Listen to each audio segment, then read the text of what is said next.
ESPN fight fans, next Tuesday, right here, Top Rank Boxing from Resorts International in Atlantic City. 10 rounds, super middleweights, Lenny LaPaglia. Out of Al Bernstein's hometown, Chicago, Illinois. Lenny will take on Stacy McSwain, coming off a big win you saw right here on ESPN over Kenny Snow. Also, Anthony English will meet Aristides Acevedo of New York. 10 rounds of junior lightweight action, and the winner of that fight will get Harold Knight for the USBA title. It all happens next Tuesday, right here in Atlantic City. And right now, that man right there, Rollin Williams, you gotta love what he's done. Hey, you ain't bring the right hand downstairs, nigga. Jerry Horn, very animated, and why not? They feel their man has got some chances. There is Williams working the body, couple of them low, goes to the head. 7 punches, though. That's the deal. Tough for Ayers to follow up something like that. He cannot fight backing up, whereas Williams has thrived on it. Tremendous concern in the corner of Tommy Ayers between rounds. We're here in round 10. They've got dollar signs in their eyes that are fading away because they know that a win here puts him in almost a certain position to challenge Mark Brewer. Good hook by Williams. Like watching a Wells Fargo truck drive away. That's exactly it. We're watching him let it disappear at the tables here in Atlantic City or Las Vegas. It doesn't happen to me. Now take a look at the number of punches, and Williams stings Ayers with a straight right hand. And that's exactly what Al was talking about. Williams sitting down in his punches more. It started with the jab, and then he went inside for a power combination. And I think if he wanted to get off that bicycle, I think he might really be able to put an end to this fight in the next round or two. And I will raise an ugly specter. We think that he is ahead by a large margin in this fight, but if you're facing a #1 ranked guy, he's got a fight all but signed with the champion. Sometimes you might have to go after a knockout even when you think you have a decision. That's an ugly fact in boxing, but nevertheless, it's true. Though in truth, if this fight keeps going this way and anything but a Williams victory is announced, it will be one of the great robberies in boxing in the last 3 or 4 years, in my opinion. But we'll see. Ayers continues to come forward. But as he has throughout this fight, Williams is beating into the punch.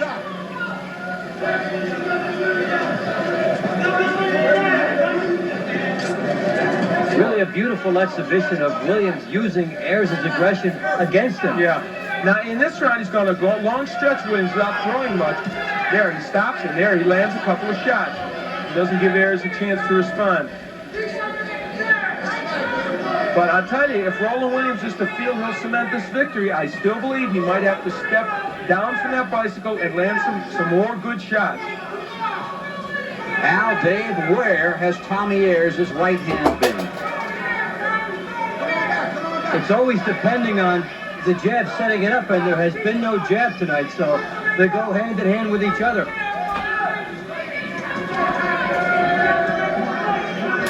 His inability to cut off the ring has even made the right hand more impossible to land. What does Rollin Williams look a little bit like Timmy Burgess to you guys? Yeah, well said. Doing what Burgess did effectively in a couple of fights, and even in his last one against Randall in a losing effort. Stopping punch just enough.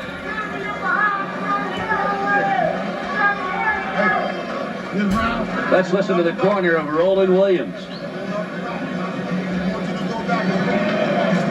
You gotta knock out. All right, let's listen to Tommy Ayers. 2 more rounds, Tommy. You need to knock your hand. Win. You gotta move your hands. Come on. You gotta cut him off, Tommy. Let him come up, Tommy. You don't want anything. Tommy, come on. They told Ayers you need a knockout to win in there, and I think they're right. This guy is leading the fight. Tommy looks like he has And when he's running, just flown in from Nepal, and the jet lag has set in. Come on, You gotta go back to the dog, man. You understand? Hard punch. Come on, man. Rollin Williams, when he gets off that bicycle, this is what he does. Good right hand. And I'll tell you, I don't think Tommy Ayers landed 4 punches in the whole round, so that spurt alone wins Williams the round. Now, that's simply a microcosm of this entire fight. Round 11 scheduled for 12. Welterweights Tommy Ayers and Rollin Williams. You know, even when it's a slugfest, it's Rollin Williams the whole way.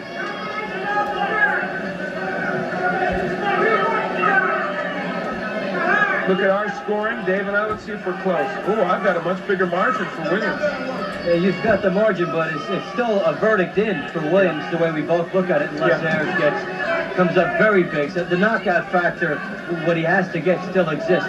You know, looking at the way Williams has fought this, you wonder if there's been any influences to the way Michael Spinks fought Larry Holmes and Ray Leonard fought Marvin Hagler. The moving and the stopping just to punch and get their offensive sequence in. We could see a whole flurry of fighters like this now. Well, yeah, it's not exactly new, but it is something that's very much in vogue. We watch a fighter all the time, a middleweight, Michael Nunn, who does that and does it quite effectively. Some people criticize him from time to time, but like Williams, he does it well, and I think if a fighter can do that and stand and land some punches, and if it's the way he needs to win, more power to him. That style has been kind of on a renaissance now. Yeah, you're right. You mentioned the two biggest proponents of it in the two biggest fights.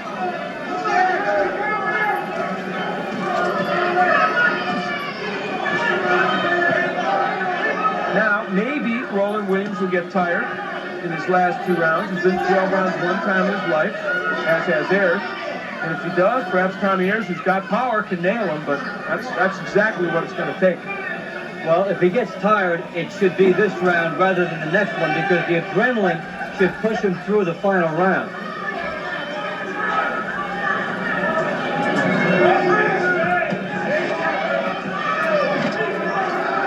Williams looks a little more fatigued than he has been. But Tommy Ayers not landing much.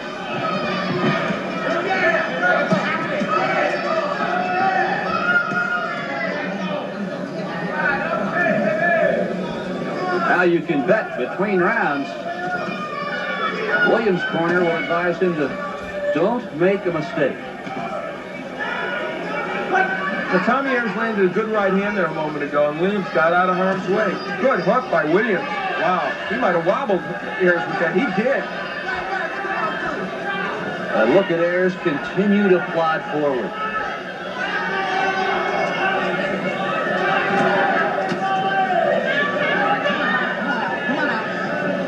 This will be an interesting round in the scoring. Williams has backed up a lot, but he's also landed some very heavy shots.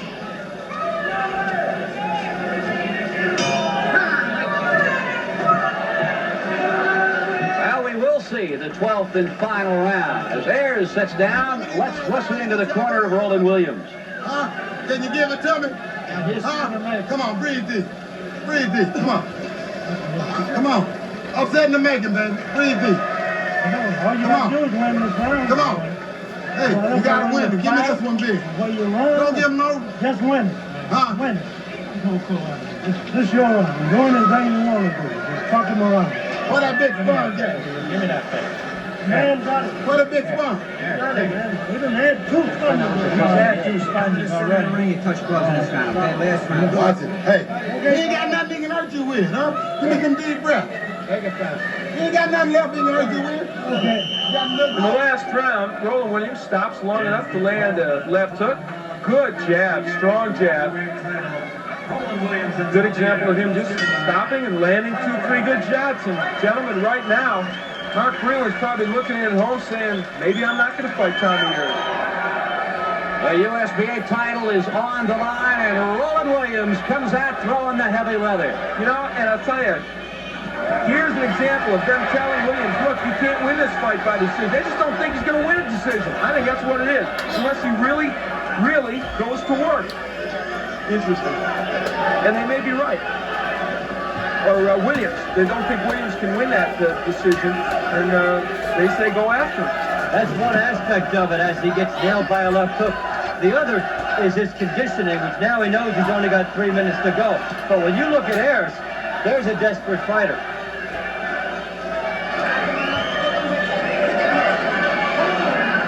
For only the second time in both Ayers and Williams' career, they are into the 12th round.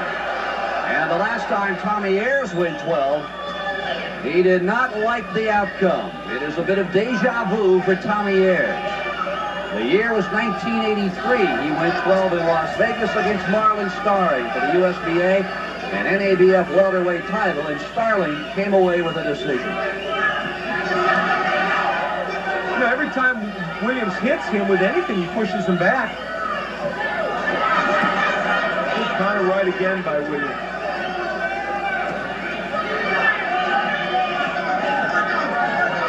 Standing room only crowd tonight at Harris has to love what they have seen in our ESPN main event. Tommy Ayers, 34-1, everything on the line tonight, and Chiller Williams has been spectacular. He ran away and stopped and just nailed him with like a 5-punt. That was a Lonnie Smith move. We saw that earlier in the highlight film against Reggie Miller.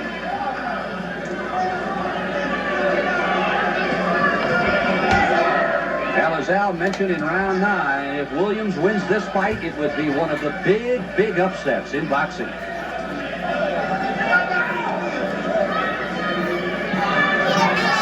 have to bleed a little for Tommy Ayers right now because, as Dave said at the top, and it was very prophetic, 5 years of working kind of goes down the drain right now, at least momentarily, if he loses this fight. It's all judged by this 12 rounds. Well, what other sport can you have your second loss and be pushed back almost to ground zero? Boxing's the only one. If it's a loss, I think it is if Williams stands up on it. Low blow, they could give Williams some time. No, I guess not. Inside 20 seconds, 12th and final round.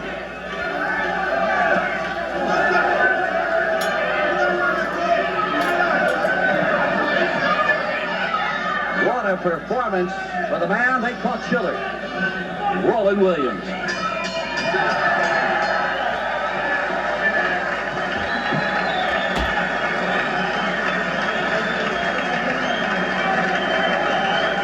You get the feeling that Tommy Ayers, that look of resignation in his face, and there's a guy who thinks he has run off with the title. No, he won the fight. Make no mistake about that. I don't know what they're going to say now, but he won the fight. Trust me.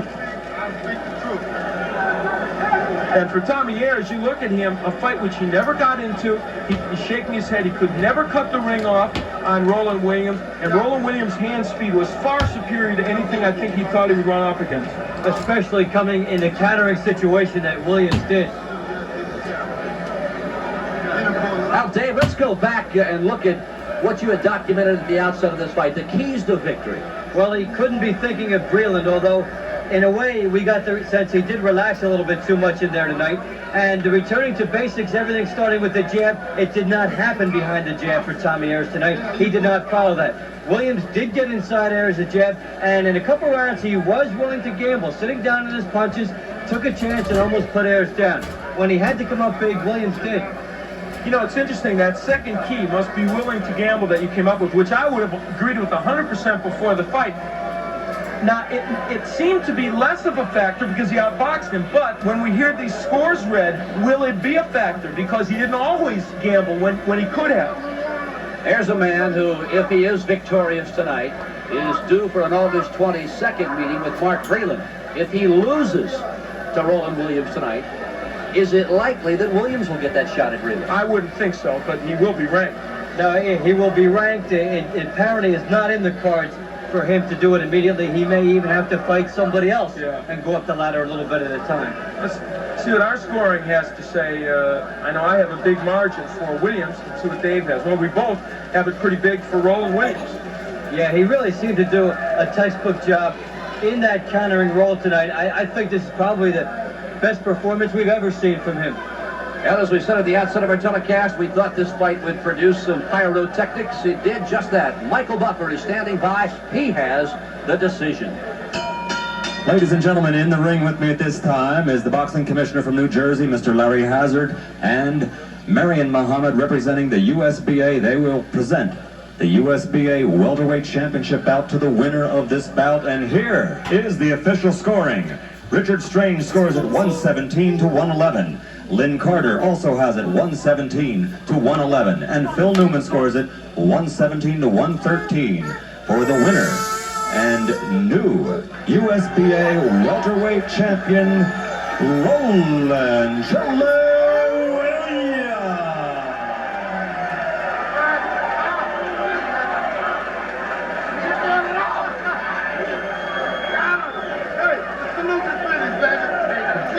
And there's no question, justice has been served. Wonderful performance by that young man. At 21, he's made himself a person to be considered in the welterweight division. He had been gaining momentum with the winning streak coming in here, getting the ESPN title, and there's something about winning a tournament on ESPN. He kept going, had the momentum, and just fought a beautiful bout tonight. As Chiller mentioned earlier this morning, gentlemen, he felt he had to dictate the pace. I, for one, did not think he would be able to do it against Tommy Ayers. I had my doubts as well, but as you look at him, there were two key factors. Number one, he was in better condition than he's ever been here on ESPN, and his skills from those weeks of sparring with Curry, from the good conditioning, were better. As they put the USBA championship belt on Rollin Williams, we'll take a break. We'll be back to Atlantic City for more. Oh, what a fight. We'll be back in a moment.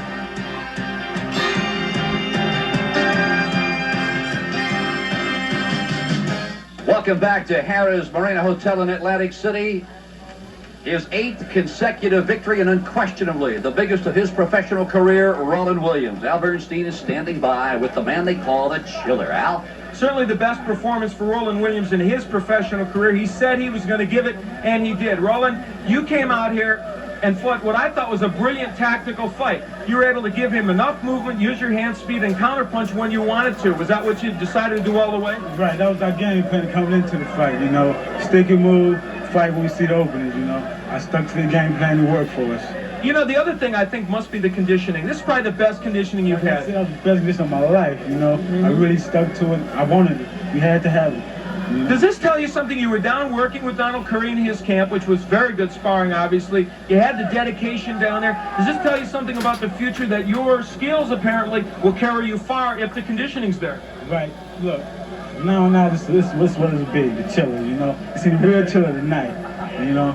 You were able to, when you got down from your bicycle, you were able to hurt him with some shots, and you were able to, even when you guys got into big exchanges, you were not hit with anything big. Were you ever hurt by anything he threw? None at all. He caught me enough times. Nothing stunned me or dazed me. Nothing at all. Did you ever wonder whether you would get the decision in this fight? I know your cornerman, Jerry Horn, was very insistent to go out and try and win that last round big. Did you ever think, like, they might steal this one from you? Well, sort of, you know, and I thought I better stick to my boxing, you know, and stay there when I see the opening, you know. I kind of felt I won most of the rounds. You know? Yeah, I thought you did too. Jerry Horn, Jerry, as you saw this fight unfold, were you happy all the way through with what he did? Yeah, all the way through, you know. He did a great job, you know. He moved and grew. He threw the shots that we practiced on throwing, you know. We studied this man. We studied him now for 3 months, you know. And he come in there confident, and so did I, you know, and followed the game plan. The game plan was our boxing, but, you know, we wanted to try to stop him in the late rounds, but I thought he had a big enough lead not to go out and fight, but I thought they might steal it, you know, so that's the reason I told him to go out and give me a big last round, you know. I understand. Can you be a champion soon? I think so. With this man right here, we're going all the way. All right. Wonderful performance. Congratulations, Rollin. All right, Rollin Williams with, as I said, by far the best performance of his professional career. He did the work for this fight, and it paid off. We'll be back with more Top Rank Boxing.